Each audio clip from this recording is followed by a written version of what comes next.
那么本期视频呢，我们讲解一下在 PS 当中了解到它的一个重建工具。那么什么是重建工具呢？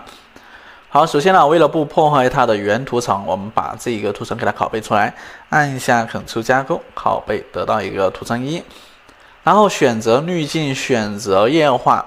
我们在液化当中，我们通常呢会用到它的一个向前变形工具。那么比如说我们在它的这个腰部的位置呢，给它进行一个涂抹，这样我们给它往里面一拉，我们在拉的过程当中可以看到了它的这一个背景呢也是发生了一个弯曲的变化，这样别人一看就能看出来你的这个腰部呢是调整过的。那我们就可以通过它工具箱当中的一个重建工具去完成。我们可以看到它有一个重建工具，选了之后，我们把它的这个大小可以调小一点。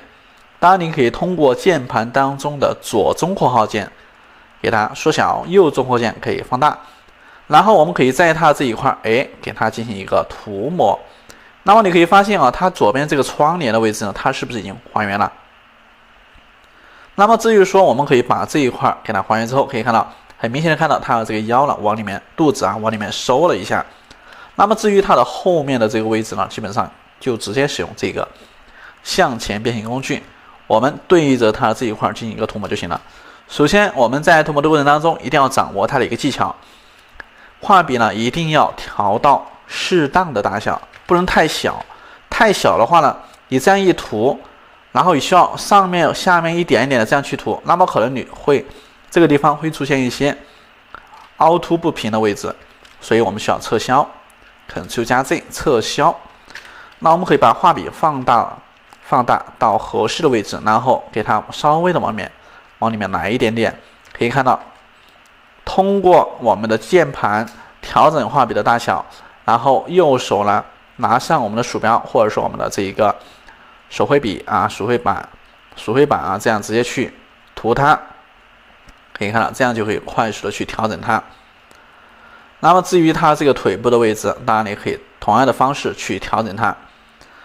完成以后，点击确定按钮就行了。那么至于它脸部的话，我们可以使用它的一个脸部工具。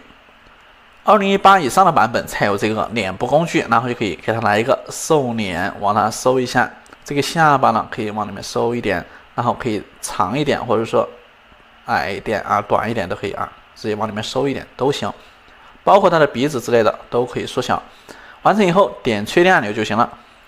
可以看一下前后的一个变化，之前之后，之前之后。那么可以很明显的看到它这一块位置，之前之后。好，那么本期视频呢就讲解到这里，大家可以去尝试一下。